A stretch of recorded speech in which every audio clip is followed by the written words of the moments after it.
welcome to our time of devotion. We're thrilled that you are joining us again.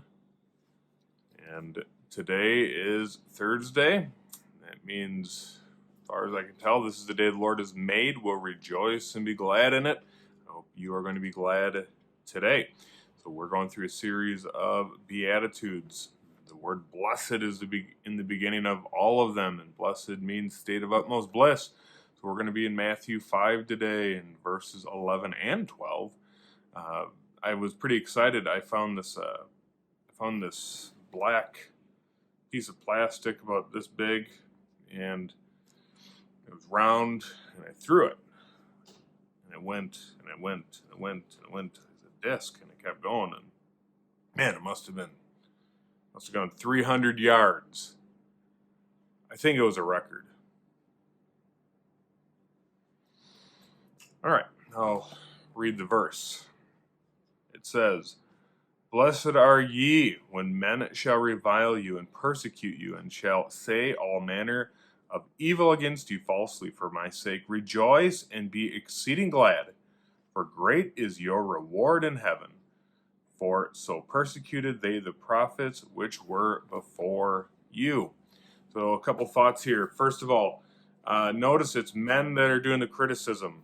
We have a problem that we accept the criticisms of others pretty frequently, and we take it personally. But yet we're less concerned about what God thinks of us. So first thought is, hey, don't be worried about what men say. Worry about what God says.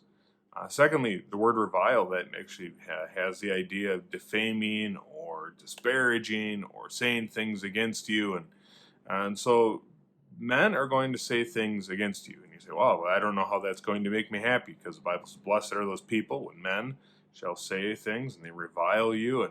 And then again, the word persecuted comes again. And again, you relate this to being happy. And so why would someone who's reviling you, and why would it that someone who's persecuting you, why would that make you happy? Can I say that it's actually because we're doing things. We're actually doing things. You are active.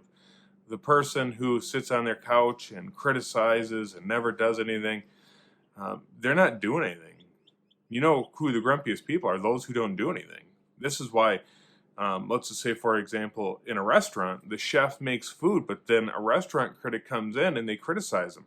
The restaurant critic can't actually make food to that level, but yet they'll be critical of those who can create that art, that form, that food. And so when we're looking at our lives, understand that when you're doing godly things, people who don't do godly things or choose not to do godly things, they're incapable of doing it. They're going to be critical of you because they're jealous, they're mad, they hate the things that God loves, and God loves his children. So if men who don't know Christ criticize you, consider it a small thing.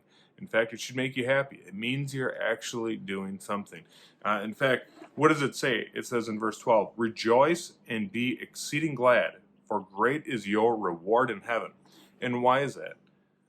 God has, and I joke around, I always say you'll get Jesus dollars in heaven, and make a little light of that, but the idea of, look, your reward in heaven is going to be greater than any dollar amount you can make here. The prophets which were persecuted, they had great reward in heaven, and same with us. And so if you want to be happy, do something for the Lord, and understand that the evidence of it is people are going to revile you. Understand the evidence is going to be people are going to speak false things against you. Understand that the evidence of it is going to be you're persecuted. And with all that being considered, great is your reward in heaven. You should be a happy person. And just consider that thought. And lastly, during this time, Rebecca, why don't you tell us a joke?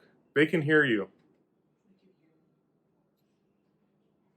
Did you all become a better gardener during this quarantine like I did?